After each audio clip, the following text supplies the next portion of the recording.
আসসালামু আলাইকুম। আজকে আমি খুব সুন্দর একটি ডেজার্ট দেখাবো। এজন্য আমি প্রথমে একটি প্যানে হাফ কাপ ম্যাঙ্গো পিউরি নিয়েছি, কাপ পানি দিয়ে দিলাম, তার ভিতরে 2 চামচ চিনি দিলাম, 1 চামচ আগার আগার পাউডার দিলাম, দিয়ে ভালো করে মিশিয়ে চুলাতে বসিয়ে নেড়েচেড়ে একটা বলক উঠিয়ে নিলাম।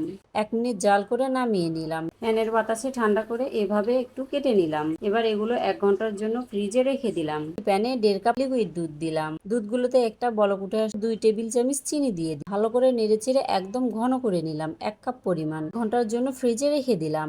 1 ঘন্টা পর একটি বাটিতে 1 টেবিল চামচ চিয়া সিডের ভিতরে খাবার পানি দিয়ে এভাবে ভালো করে মিশিয়ে 10 মিনিটের জন্য রেস্টে রেখে দিলাম। করা আমগুলো দিয়ে দিলাম, কলা দিয়ে দিলাম, 2 টেবিল চামচ সিদ্ধ করা সাবু দিয়ে দিলাম, উপরে জেলোগুলো দিয়ে দিলাম, একদম ফ্রেশ কুড়ানো নারকেল দিয়ে তার ভিতরে দুধগুলো ঢেলে দিলাম, ভিজে রাখা চিয়া সিড গুলো দিয়ে ভালো করে এভাবে একটু মিশিয়ে নিলাম। মিশানো হয়ে গেলে মুখে দিলেই যেন মনটা জুড়িয়ে যাবে। আল্লাহ হাফেজ।